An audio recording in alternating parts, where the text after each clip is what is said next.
welcome to the Grueling Truth Network's National Championship pregame show, brought to you by MyBookie.ag. I'm your host, Mike Goodpaster. Right now, I want to welcome in my co-host. First up, we've got former Indiana Hoosier, won the 1981 National Championship, Steve Risley. How you doing tonight, Steve? Fine, Mike. How you doing? Happy Easter to everybody out there. All right, and of course, we've got the man, the myth, the legend. He covers West Virginia sports for us. Help me welcome to the show, John Einreinhofer. How you doing, John? Mike, good to be here on this Easter. Happy Easter to everybody as well, and ready to shift gears from boxing to basketball tonight. Well, I figured we'd have you on tonight, and we did the selection show where we picked our national championship and our Final Four, and me and Steve both picked Villanova. You picked Michigan. So right now, I think that people cannot question the expertise on this panel, Steve. I would agree with you. I think that the two teams who most represent what college basketball is all about, the powerhouse team, the team that's the most well put together in Villanova, top to bottom, on paper, on the court. I mean, it appears they continue to roll. They're the only team that can beat them possibly now is either Butler, who's not playing, or themselves. And then you've got Michigan, the team that's got all the chemistry flowing at the perfect time. The reason why this tournament's so fun, the reason why we love Milan, Indiana basketball so much is it's a little upstart team. I don't say little. Michigan's not little, but they were definitely not a favorite coming into the tournament to win the thing. But here they are. And so we have the ultimate matchup. David versus Goliath, kinda.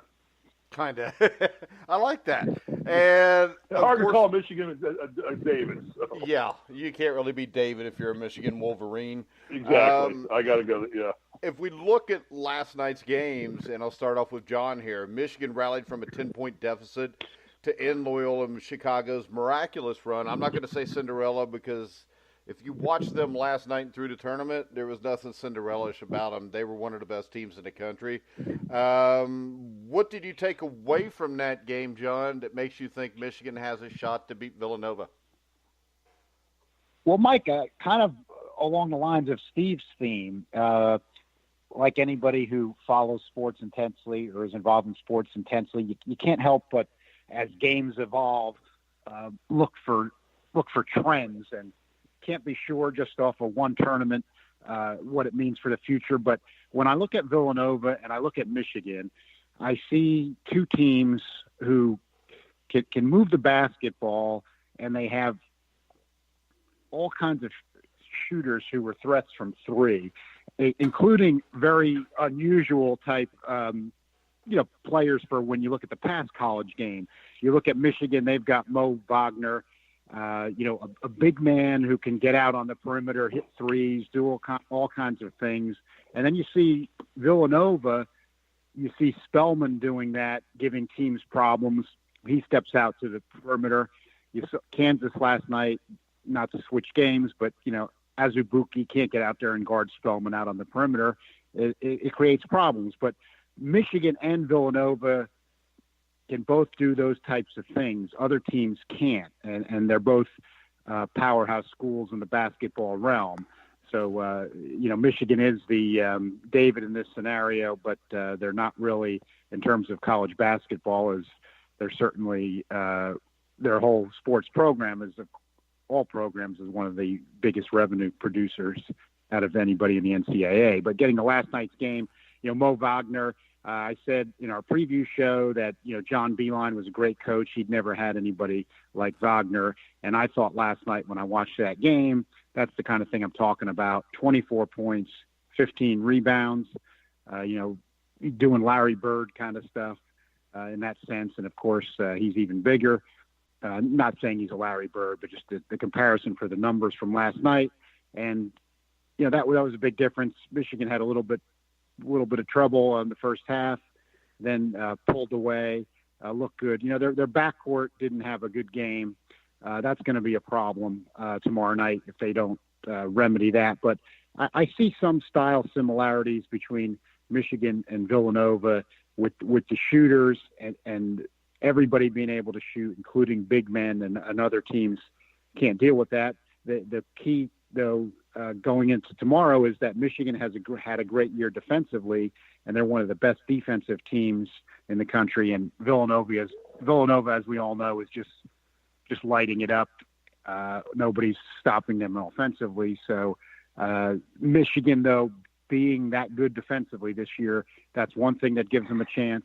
And I think the style similarities offensively also give them a chance. Is that you've seen these teams, these Big 12 teams that have taken on Michigan, Villanova the last 3 games. They just can't shoot.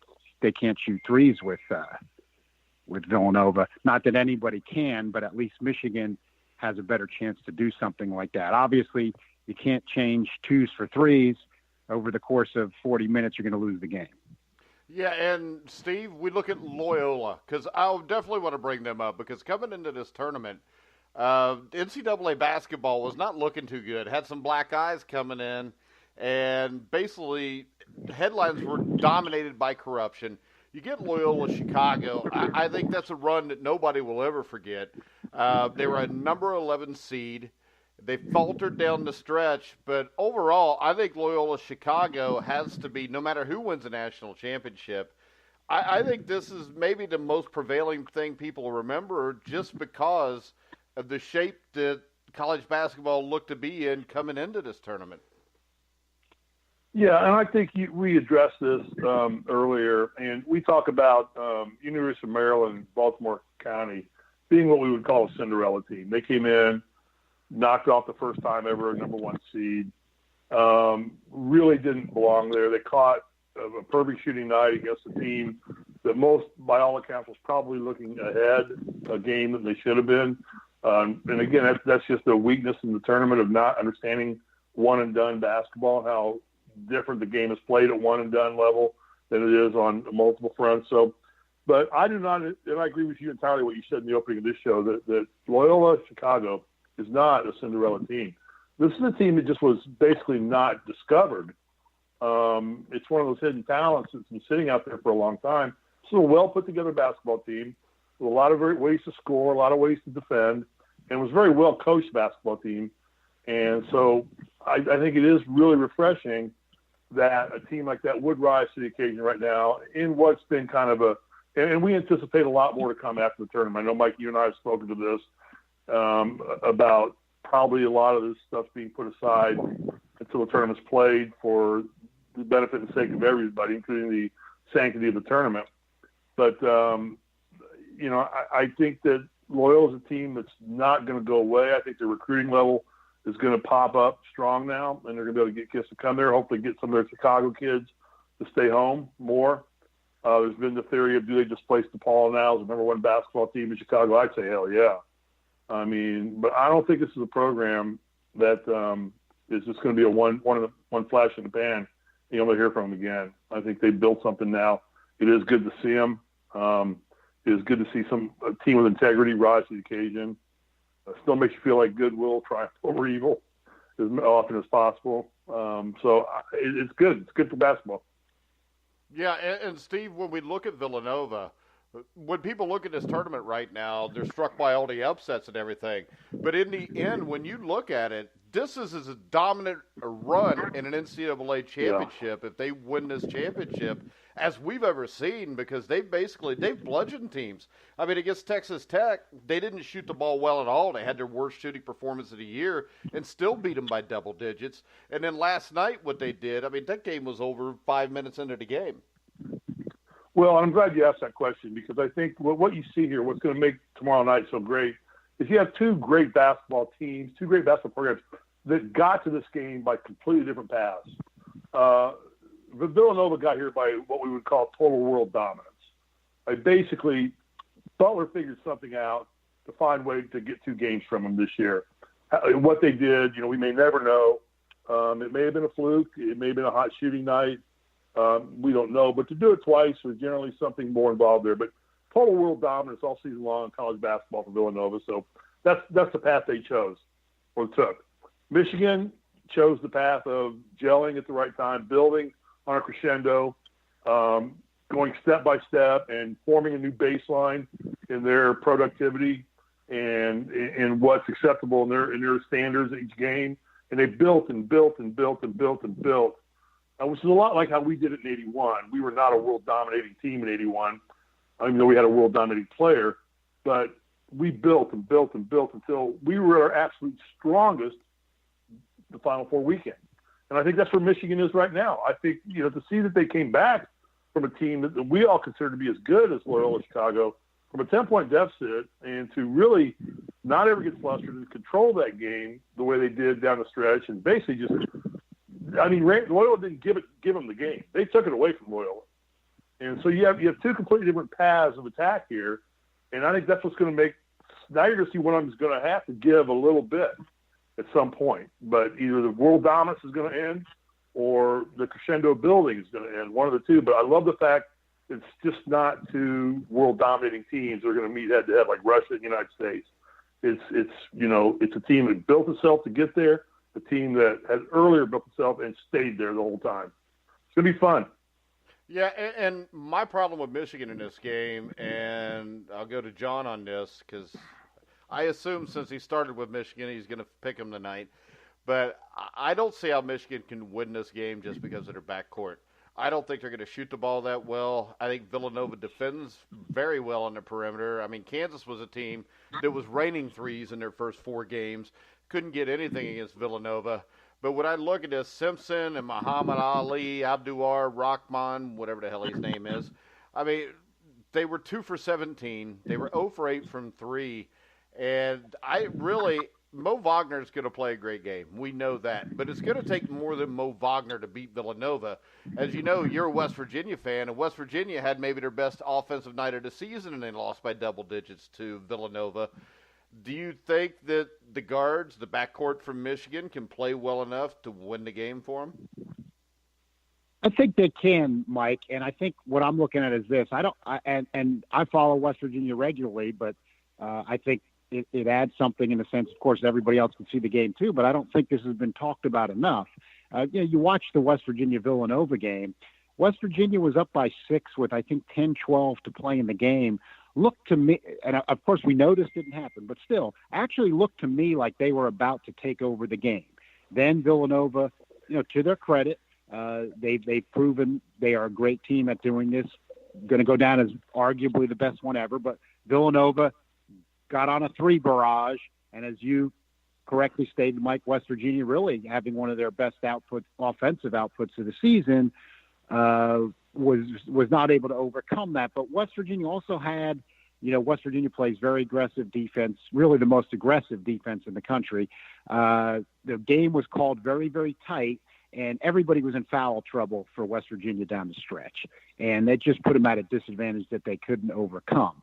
But why I think that even though the defensive styles are different, why I think that could be good for Michigan tomorrow night is Michigan's a very, very good defensive team. And West Virginia was right there with 10 minutes to play. And I can tell you Michigan shoots the ball much better than West Virginia. And that's where I think Michigan can win this game, is that they're going to be able to have the defensive ability and the ability to shoot the 3 that West Virginia doesn't have. And with a guy like Wagner who can, he can go to the perimeter and hit a 3. John Beilein is a great game coach. When you really need a bucket, he can draw up a play. He can make the adjustments to do it. I mean, obviously Jay Wright is also a great coach, but when it comes to if Michigan hangs in this game, which I think they will, when it comes down to just basketball X's and O's, I'll take Beilein in there with anybody. And you saw that even though the shot had to be made, you saw that we talked about that, and you and Steve agreed, with Beilein, and look what happened in the game against Houston. Of course, a great shot had to be made, but Beilein called a great play. That play plus the shot saved them. Of course, overall that wasn't a great performance for him, but it was Beilein at his best, and Michigan showing that they could survive a tough spot. So I think Michigan's defense combined with their 3-point shooting, their backcourt will have to be better than it was against Loyola Chicago. But I think that they can do that. I think it'll it's going to be a tight game. But I think brought up a key for Villanova, Mike, which does concern me for Michigan, which was Kansas had probably their best three-point shooting team. They'd been shooting the three very well, and Villanova defended the perimeter very well last night and really stifled Kansas there. I was impressed with that, but I hadn't seen Villanova doing that consistently. They've given up points. So, they score a lot of points, but but the thing real quick about Villanova is this, John. When they have to shut somebody down, they shut them down. And that's good. Yeah, I mean, it's just like I watched them play Butler, and Butler lit them up. They come to Xavier, who hadn't lost a home game in 2 years, and they completely just shut them down. Then they go to Seton Hall, and they completely shut them down. And it's like this is a veteran team, and these guys really look like they can turn it on whenever they want to. And I'll go to Steve with this. I think the ability to defend Villanova at the perimeter is the key to this game, and I think that they have to be sound in their principles. They have to be sound in the execution of the fundamental defensive principles also, because at any point, it only takes a second or two of an error, and the ball's going in the basket. And when you watch this, the common thread I saw of most of the 13 makes, the first half yesterday, was that somebody didn't rotate, somebody didn't flash. Someone switched on a screen instead of playing under. Somebody helped inside without considering that a shooter was left wide open. So you really have to play real discipline to have any shot to stop Villanova offensively. Yeah, and let me just backtrack a little bit, but in defense of both of you, I think you're right on track. Here's what I think, and this is what I think makes this game so enticing. For the most part, we all agree that Villanova is probably the better team, correct? We would say, just looking at the teams, I'm going to bet on Villanova if I'm betting my farm, right? Now, here's the thing about Villanova. They really, truly think about it now, have only won one way, and that's by total dominance over other teams, okay? They pretty well dominated, other than Butler, they pretty well dominated everybody they played all season long. Now you look at a team like Michigan, they've had to be very innovative how they won. They weren't winning early as strong as they were, and they hit a last-second shot. They had battled back from 10 down. They've had to be creative and innovative of how they've won and gotten to this point where Villanova has just bullied their way through this because they're that good. And I'm not taking anything away from Villanova. So what I see, and Mike, kind of what you're saying is, what's going to be interesting to see tomorrow is which style gets control of this game early. And I think a lot of what happened to Kansas was Villanova just got control of that game so early, it just put Kansas in a tailspin. And, I think they were up 20 at the beginning in the first 5 minutes of the game, and they won by 20 or somewhere right in that vicinity. So, but they just came out and took world dominance early and got control of it, and then it became almost an even battle, but it was a 20-point separating battle. But Michigan really has they've had to be creative, innovative. They've won games they maybe should not have won, like the last second shot against Houston. I mean, that's a low percentage shot that goes in, but it goes in. And that's the moxie of this tournament. So don't discount Michigan, because while we think that Villanova has all these strengths, and they do, Michigan has found ways time and time again. I go back with Beeline again about how good a coach he is. And Johnny said it, is that he will find ways. He's a good bench coach. He's a great bench coach, and that's what it takes to win these tournaments is guys that can make on-the-fly decisions, correct decisions, observations, analysis in a span of a 30 or 45-second timeout. He has that ability to do that. So don't discount that the dominance of Villanova is going to just overwhelm Michigan. Michigan's going to maybe get down by 5 or 10, maybe like they did against Loyola. And I know that there's no comparison between Loyola and Villanova, but they're going to regroup and they're going to figure it out how to battle whatever they're being thrown at. Them. So that will play early in the game, but it's going to be kind of a Rocky versus Apollo Creed thing, at the end of this game. I really believe it will be. Well, and when I look at this, if you look at Loyola Chicago, they're more of a pace and space team that averaged like a little over 18 3-point attempts a game, but they only took 10 and only made 1 against Michigan. And I think this, John, when I look at it, West Virginia plays that high-pressure defense, And I think the way you beat Villanova is not that way. It is to kind of try to funnel them inside of the three-point line and play more under control. And I think a lot of the times the problems Huggins has, especially in the tournament, is when you play that aggressive defense, as I talked before, it's real easy for somebody to not rotate at the right time or to move a little bit the wrong way and you're giving up an open shot. So I think when you look at Michigan, they try to funnel opponents towards contested mid-range jumpers. And it's kind of like baseball. People don't sacrifice bunt anymore. And this is the same thing. Beeline plays in a way where he's not necessarily in your face. He's trying to bait you into doing what he wants you to do. He's good at it. I agree. Very good at it. Yeah, I agree. Yeah, I agree with both. I agree with both of you guys on those points. West Virginia, as good as they are defensively, they don't defend the three that well, and obviously that was eventually ended up being fatal against Villanova. Beeline has that ability to game coach. He can make defensive adjustments. He can give you a play on offense, but just like Steve said, with Beeline. And I just don't think I am overrating him. I've seen him coach when he was at West Virginia. I've seen what he's done at Michigan. The guy's been a head coach at every level. Nobody's perfect in this world, but I think the guy does things the right way as well in the major level. And, he's just worked his way up. I mean, he played his college basketball at Wheeling College in West Virginia and, worked his way up from there. And, now he's in the national championship game for the second time in 5 years, and I think he can win it this time, even though he's got a very tough assignment. But you have to have the players too. If a coach doesn't have the players, he can't do it. But it's just in a tight game. Right. Beeline can give you edges that other teams don't have. They don't have the ability to strategize with him. And I think like look how in this tournament, Spellman, the big man for Villanova, has been pulling out to the perimeter, and he's been killing everybody. He hurt West Virginia from three-point line badly. He was doing it against Kansas again last night, and as Azubuike couldn't come out there and defend him.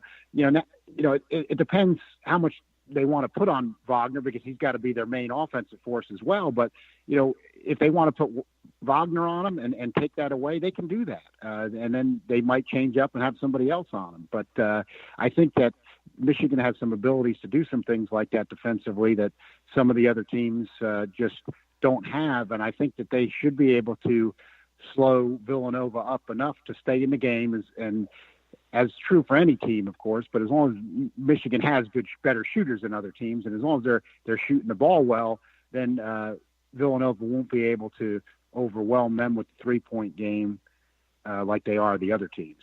Well, go ahead, Steve. Let me say that I don't want to. Again, I agree with John entirely.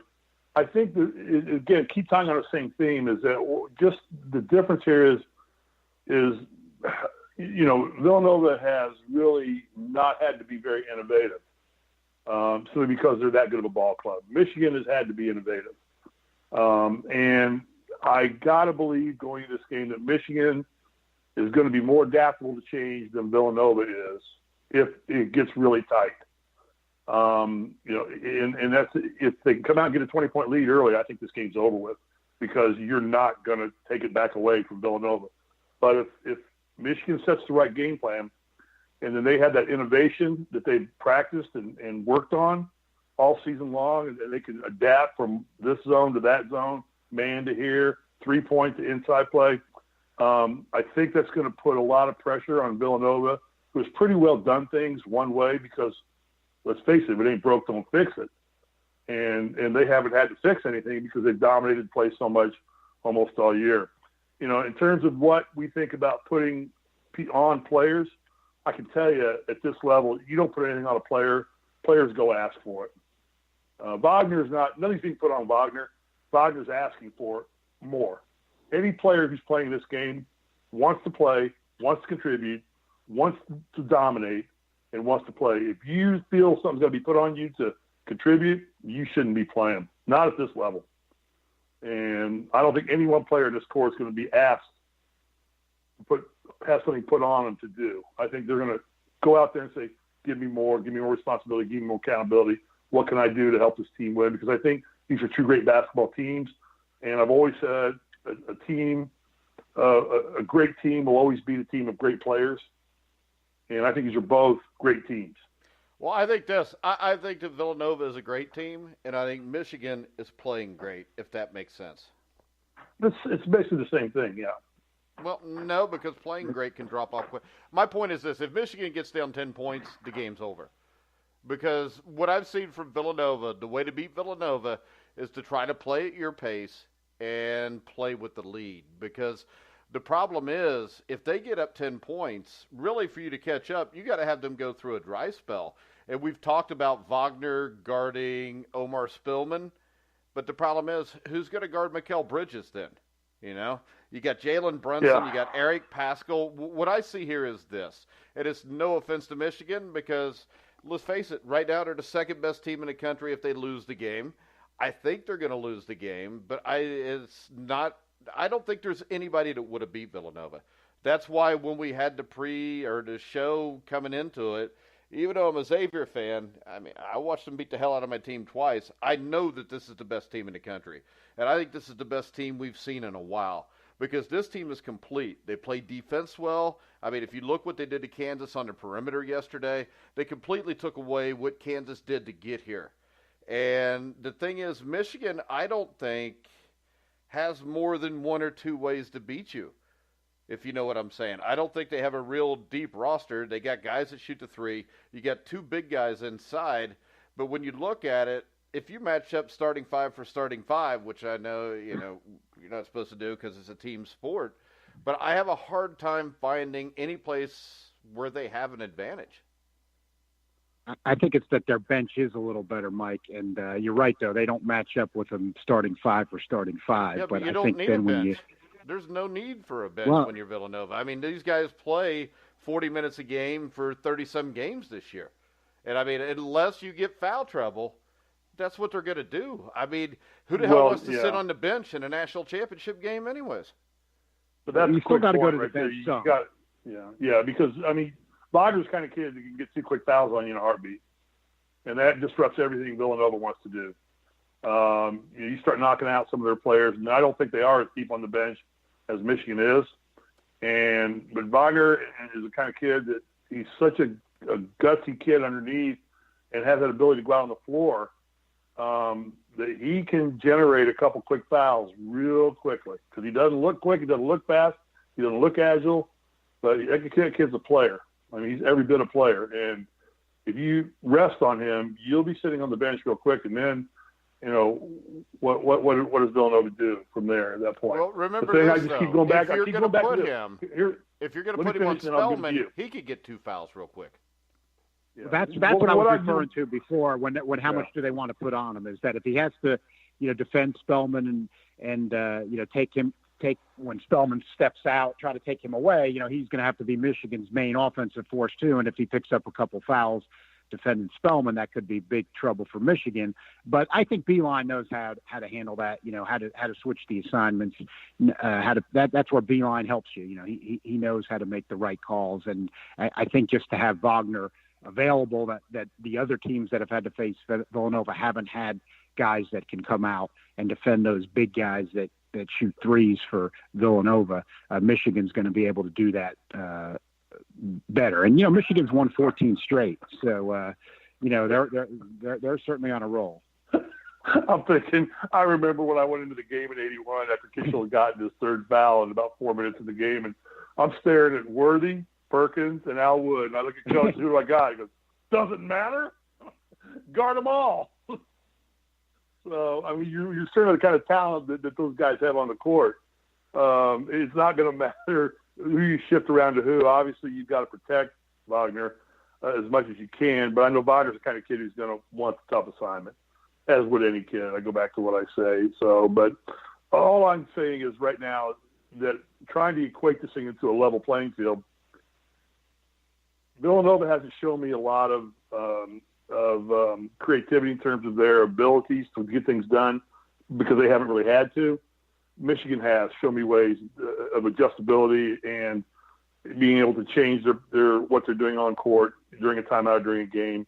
They've shown me they can do it. Now, maybe we haven't seen everything. Maybe we have seen everything.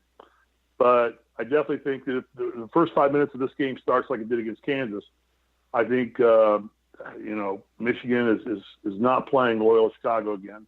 This is not a team that's going to let you back in this game without bleeding somewhere on the court, no doubt. All right, so we'll go ahead and wrap this up. John, you want to give us your pick? Well, Mike, you predicted me correctly. I've got to stay with Michigan. Just to give a little perspective here, though, my bookie AG, has Michigan a 7-point underdog. They also have a money line like we're used to because we cover boxing as well. And Villanova's Michigan's a plus 300 on the money line. So, they're a solid underdog there. I say this, as Mike knows, I never like to discount what the experts say. I think it's foolish too. You still come up with your own opinions, but you've got to look at the big picture. Just out of curiosity, I was looking at the Detroit News before we went on, and you usually don't see this with homers. And every Detroit News writer is picking Villanova. So this is an upset pick at this point, but I don't think it's a crazy pick. I did pick Michigan going into the tournament. I thought West Virginia was going to be the team that took Villanova out of it. And like I said, they were up 6 on them with about 10 to play. They got in foul trouble, and they just don't have the shooters to stay with Villanova down the stretch the way Villanova's been shooting. But this is just kind of a luck type of factor you can't really predict, but it would seem to be a factor too. No matter how much basketball has evolved and how good Villanova is, can they keep shooting from the 3-point line at the percentage they've been shooting? I don't think against a tough Michigan defense they're going to be able to shoot at those percentages that they have. They don't have to. They beat Texas Tech, who may be the best defensive team in the country, and they beat them by double digits shooting poorly. Because they're not just a team that shoots threes. This isn't like the 1992 Kentucky Wildcats. But Texas Tech doesn't have the shooters that Michigan has. And that's what I think is going to be the difference, that Michigan has the defense and has the shooters to at least be able to exchange threes with Villanova enough to stay close. And then with Beeline being, I think, as good of a strategist as anybody you have in major college basketball right now, that combination will be enough for Michigan to pull the upset and take a tight game from Villanova. Just being able to hold the score down a little bit from the level that Villanova has been scoring so far in this tournament. Well, I think Beeline's one of the 5 to 10 best coaches in the country, but I don't think he's Jay Wright. I mean, Jay Wright's taken a team that wasn't that good when he got there, and he's built them into a team that won a national championship 2 years ago. And I think another thing that needs to play into factor here, and I think we saw it with North Carolina and Gonzaga last year, is the fact the coach being there before, I think, Steve, makes a huge difference here. I agree. It definitely does. Yeah, there's no doubt that smelling the popcorn, seeing how the lighting works, getting the fact that you're playing in a football stadium as opposed to a basketball stadium, and experiencing all that, not just seeing it before, I think definitely makes a difference. But both teams have been in the Final Four before, so I would discount that. When was Michigan in the Final Four? Well, Michigan Beeline took them to the national title game in 2013. So did he? Yeah, I don't even remember that. Yeah. I can tell you everything that happened before 1990, though. And he lost to Louisville, who's now been stripped of the title. So if you want to get technical, they should have been. Yeah, maybe they should have been. Paper. But in kind of referring back a little bit to your backyard theory on the sports writers of Detroit, I think that picking Villanova right now is playing not to lose, because you can't. It's hard to bet against them. But I think picking Michigan is playing to win. And I think the team that comes out tomorrow night and plays to win is going to win this game. And right now, I think Michigan's put themselves in, talking about experience and being there before. Michigan's been in that position again more times than Villanova, having to play to win and not playing not to lose. Villanova's been able to go on cruise control a lot of this tournament and play not to lose. And we just don't screw up. We're going to win this game because we're so much better than everybody else. Granted, they are. Michigan has had to come out and play several of these games to win these games. They had to do it in the Big Ten tournament. They've won 14 in a row. They have played So they're as experienced as playing to win, probably more so than Villanova is in my eyes right now. Steve, wait a second. Villanova is destroying their competition. You don't destroy the competition by playing not to lose. No, they're that much better talented. They just play. You just don't screw up, and you're going to win. Yeah, but the thing is this: they go out, they play balls out, they just blow you out. They've done it all year. That's like putting a Prius in the Daytona 500, and I've got Jeff Gordon's car. Jesus Christ, if I got Jeff Gordon's car, if I just don't run it into the wall, I'm going to beat the Prius. Don't wreck it. That's kind of where Villanova's sitting right now. Just don't wreck it. Michigan has got to figure out a way to go rubbing and find a way to do it. They've already had experience of doing that. Villanova really hasn't had to rub anybody yet. They've just played at their game, at their level. Nobody's taken them out of it yet, other than Butler, who's not in the game. But they've kind of had their own way throughout this whole thing. Michigan has not. Let's see if that makes a difference.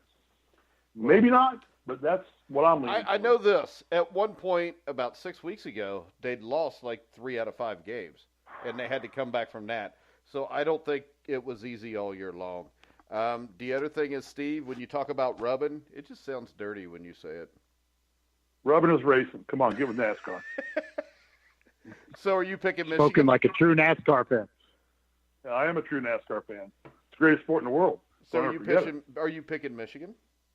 I'm going to play to win. I'm going to pick Michigan. I just think that I just don't know that Wright and those guys are really preparing with options as much as Michigan is.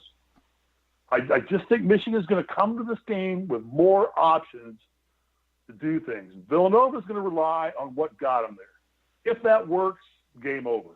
If for some reason, like you said, poor shooting night, foul trouble, it doesn't work, they have not demonstrated to me that they have backup options. They haven't needed to, but they haven't demonstrated to me either. Michigan has proven to me they have options. They have other ways to beat you than just mano a mano. So, and I think the coaching thing is really a toss-up to me. I think they're both great coaches, and at some point, Beilein's been as dominant at Michigan as Wright is right now at Villanova.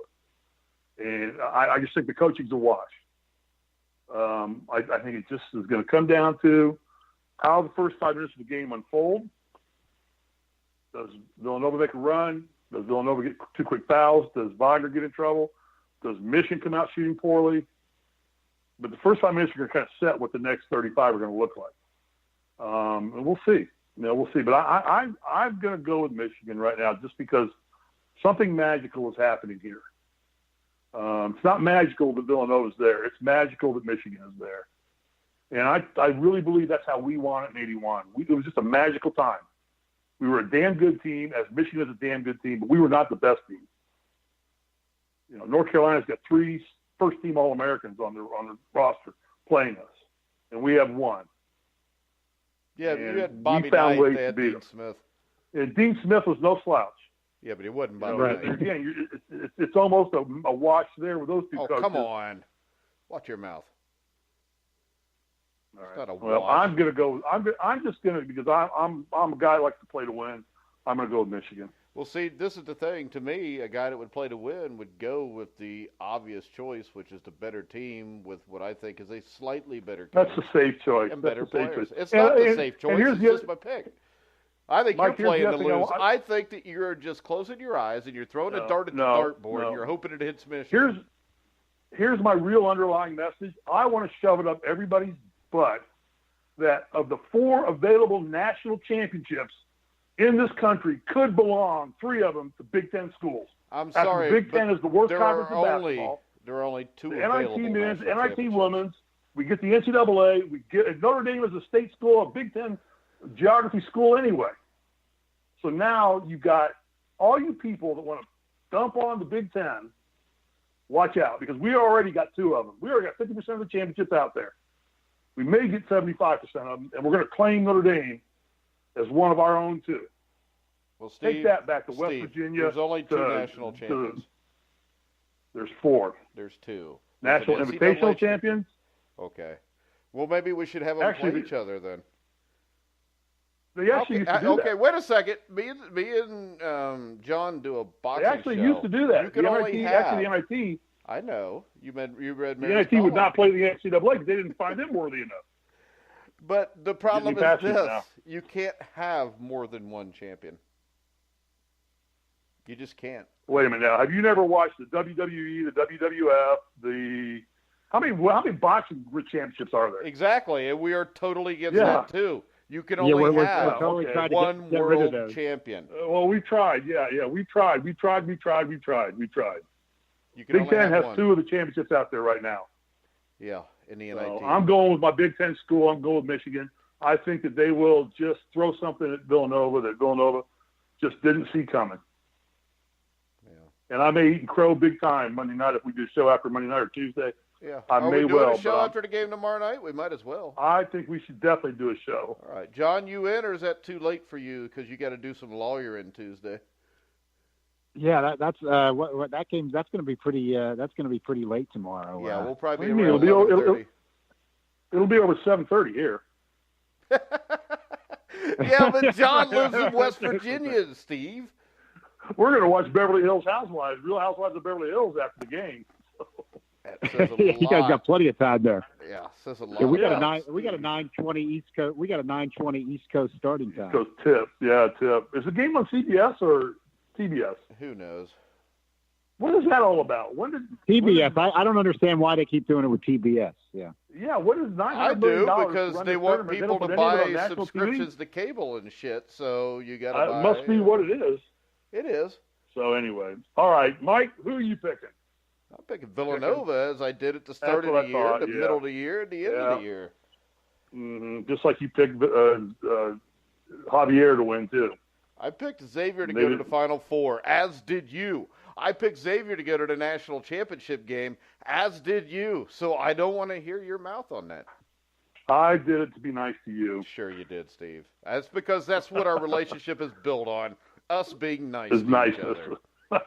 Jeez. I think it's going to be a great turn. I think it's going to be a great game. I think you're going to see. I hope one team doesn't fall flat on their face. It's 2 distinct ways of getting here. 2 great coaches, 2 very talented basketball teams that approach things a little differently. Either team is worthy right now of being a national champion, I think. Well, I think this. Yeah, I it's been think, an exciting tournament. I think it'll be a close game. I think it's something like 81-75. I don't discount Michigan's toughness here, but I do think if they come out and they get behind 14-4 or something, Right. then it could get really ugly. Yeah, no, I mean, Villanova has the better opportunity to grab control of this game in the first 5 minutes and put it to bed in the first 5 minutes. They're the only one. Michigan can't do that. See, because the great Villanova, I thing, believe, can. at John, we do a boxing show. Villanova, when I watch them, and the reason I won't pick against them is because they're like George Foreman or Joe Frazier. If they hurt you, they're putting your ass away. They have killer instinct. And that's the thing that makes it so I won't pick against them, because most teams don't have that. And how many games did we see in this tournament where a team's down 10 points and they come back and win? I mean, as John talked about the West Virginia game, they're down by 6 points. And I was watching that game. I switched to another one. I came back 5 minutes later, and West Virginia's down by 12. And I'm like, what the hell happened? And then it wasn't where West Virginia got back in the game. Villanova just kept hammering them, and that was the game. And, I mean, that's the thing that impresses me about them. And that's why when you say they're playing not to lose, to me that baffles me, because when I watch them, you never see them blow a lead. And they just basically put your ass away once they've got their foot on your neck. You're dead. Let me redirect. So they're not playing not to lose. They're playing to win.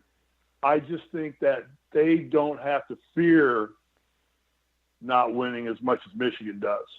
And Michigan has nothing to lose, really, because all of you guys, including the Detroit Free Press, are picking Villanova. So Michigan's like, what the hell? Let's just go out there and give it all. And in terms of your thing about the boxing, wait a minute, let me finish that. You make the boxing analogy. You know what? How Foreman came after him and everybody did. What's Ali got? Ali's got rope a dope, baby. Just give me the rope a dope. He was Come also on, the greatest that ever lived. I'm gonna wear your butt in the ground. I'm gonna wear you in the ground. Hit me again. Come on, is that all you got? Did you see Rocky? Hit me again. Hit me. Yeah. You ain't nobody. Michigan's going to come out like that. I think You realize in I think Rocky that Rocky lost, right? Rocky no, won. he didn't lose. He just didn't win. Yeah, exactly. Big He difference. lost. No, Good, he John. didn't. No, I he didn't think, lose. Because the first thing Apollo Creed says, "Don't want no rematch." Mm-hmm. No, he I said think it there, is- there yeah, ain't going to be no rematch. And Right. Rocky said, don't want one. Go ahead, John. So that's going to be John. like tomorrow night if it goes. That's going to be like tomorrow night if it goes into overtime or something. But no, I thought that's what Steve was kind of making the boxing analogy. Was what Steve was saying, that Villanova is hitting from such a high percentage from three. They're like the huge puncher. That if they're having a bad shooting night, it's kind of like if their bombs aren't landing or hurting the opponent, that'd be the equivalent of it. Do they have a plan B they can fall back on and beat Michigan? And they may not. They may not. That's my whole story. They've had it all year. They've had it all year, except for Butler. I'm putting all. They haven't had to. They haven't had to use it other than Butler. They couldn't figure that one out. Once again, Steve, Okay, there was wait. a point in the Butler season. beat you once. Butler beat you once, and then they come back and do it to you again. Yeah. And they lose 4 games all year long, and 2 of them are the same team. They lost. Where's the problem? They lost there's at a chink one in that armor point. somewhere. They lost at 1 point 3 out of 5 games. There was Mike, a what's the huge key chink operative in the word armor. there? What's the key operative word there? I hope it's not chink because that's racist. What? No, it's chink in the armor. It means you got.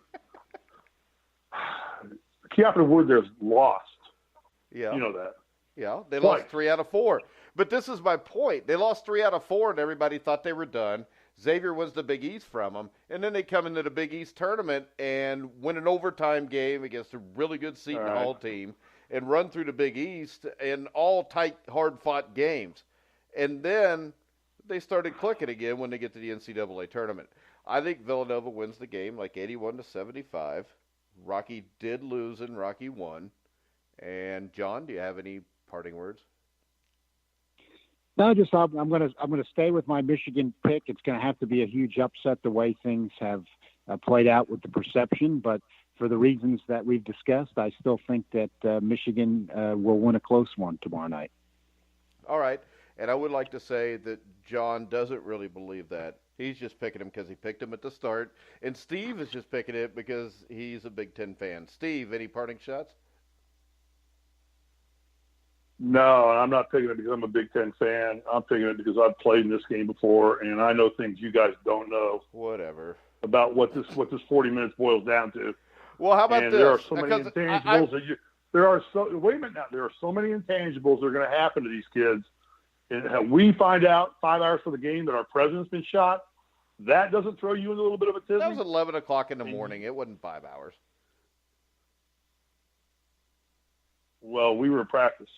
Yeah. So we didn't find out until about 2 hours after it happened. Yeah. Anyway, there are so many things that are not tetherable by the media, by lay people that go on in this game. I mean, that just throw you off or throw you on. I mean, it's almost down to depending on how good of a time you had on the toilet before you play. Oh, well, that's always huge. Because I'll tell you, if I didn't poop, I wasn't going to win. Well, if it's a good one or a bad one, it may make a difference in the game. I mean, there's just so much. But I just think Michigan. I'm going on Michigan totally on the fact that I think they are just hitting on all cylinders right now, and have not demonstrated to me that they're coming off any of those cylinders right now. All right, so this is not what because we're they're going a Big to do. Ten team. This is what we'll do. If Michigan loses tomorrow night, we'll start the show off with you singing "One Shining Moment." Oh, you don't want to hear that? I'll try, but whatever. Okay. I'll try. Then it's a bet. If Michigan loses, That's you got to bad. sing it. Okay. Well, what are you going to do if Michigan wins? I'm going to host the show. Okay. Well, that'll be the first time you've done that. Fair trade there. No. We'll see. It's going to be a great game. I think as much fun as we've had dialoguing tonight is as much fun as those kids on the court are going to have tomorrow. And I think the true champion will emerge, a team that does play to win and that does make the 1 or 2 coaching decisions. It's going to come down to 1 or 2 coaching decisions by 2 great coaches, 1 or 2. That's going to sway that game one way or another, unless somebody gets into foul trouble or somebody has just an atrocious shooting night as Gonzaga did last year. All right, guys. The only time Gonzaga Go ahead. Go ahead. No, Go I'm ahead. done. Okay, are you sure? No, I'm done. Are you positive? I'm sure. Okay. I get a lot of nasty letters saying I talk too much. So we get the same thing about John on boxing show. So I was really worried that this was going to be like Shogun or something, a miniseries, but we got it done in under an hour. The sad part is John and I are almost total agreement. It's you who's acting like the idiot football coach. Yeah, but this is one thing about the idiot football coach. I have coached in 3 professional championship games that had larger crowds than what you coached at. So I do know a little bit about being in a championship game. How many of those you win? 2. There you go. Yeah, that's good. That's a good percentage. I know that about you. See, I learned something about you tonight. Well, I feel better about myself. All you got to do is go on my Facebook page. I'm going to sleep well when I go to bed tonight in about 5 hours when it gets to be 11 o'clock out here. Well, I'll go to bed 5 hours from now, too. It'll be like 2:30 in the morning here. Sleeps for the week. John, we got to come up with something we got to make him do tomorrow. I know. Do we get to think about it for? Yeah, we got to think about it. Are you going to be on the show tomorrow night, John? Yeah, John's going to be. Maybe if Michigan wins, I'll be able to stay up later after the game. But John, that's why don't worry. I'll go co-defense on you, co-counsel with you on this one if you can't make it because you got to go see somebody tomorrow morning. That's right. I got to do that. I got to get up. That's my job. He's got an ambulance to chase. Ambulance to chase. Somebody to sue. Lawsuits to file. He's defending OJ. Lawsuits to be filed. Well, anybody got to get him off. You got to get up early in the morning to file your lawsuits. There you go. All right, guys, we're going to wrap the show up. You can hear us tomorrow night after One Shining Moment is played on CBS because that's actually my favorite part of the whole tournament anyways. And the first time they ever did that, Steve, was in 1987 after Indiana beat Syracuse. Was it? Yeah. Yeah. Well, see, we were the last broadcast ever on NBC. 82, CBS bought the rights. Our song was actually "This Is It" by Kenny Loggins. I know. It was a great song. I do remember that. Yeah. When I watch that game to this day, when it comes on and you got Bryant Gumbel talking and you got "This Is It" playing, I still get goosebumps a little bit. Yeah. Yep. Nope. 82 is when Jordan won it. North Carolina.